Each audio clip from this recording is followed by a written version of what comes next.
দেয়নি আম্পায়ার, নিজের বিরুদ্ধে রিভিউ নিয়ে আউট হলেন ব্যাটার।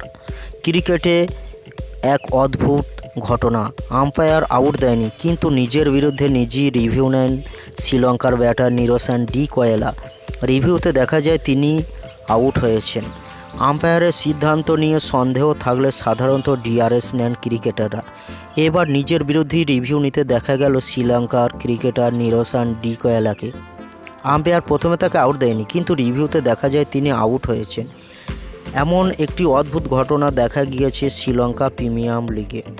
প্রতিযোগিতার প্রথম কোয়ালিফায়ারের মুখোমুখি হয়েছিল গল মার্ভেলস ও জাফনা কিংস। গলের অধিনায়ক ডি কয়েলা ব্যাট করেছিলেন।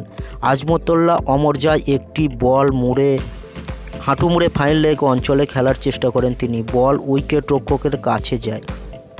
ব্যাট ও গ্লাভসের খুব কাছ দিয়ে বল যাওয়ায় আউটের আবেদন করেন উইকেট রক্ষক ও বোলার, কিন্তু আম্পায়ারের আউট দেননি। ঠিক তখনই সকলকে চমকে দিয়ে রিভিউ নেওয়ার সিদ্ধান্ত নেন ডি কয়েলা। আম্পায়ারের এই প্রথম চমকে গিয়েছিলেন। পরে রিভিউতে দেখা যায় বল ডি কয়েলার গ্লাভসে লেগেছে। আম্পায়ার তাকে আউট দেয়। 9 রান করে মাথা নাড়তে নাড়তে মাঠ ছাড়েন তিনি কী ভেবে হঠাৎ নিজের বিরুদ্ধে রিভিউ নিয়েছিলেন তা বুঝতে পারেনি মাঠে উপস্থিত ভক্তরা এবং ধারাভাষ্যকারেরা।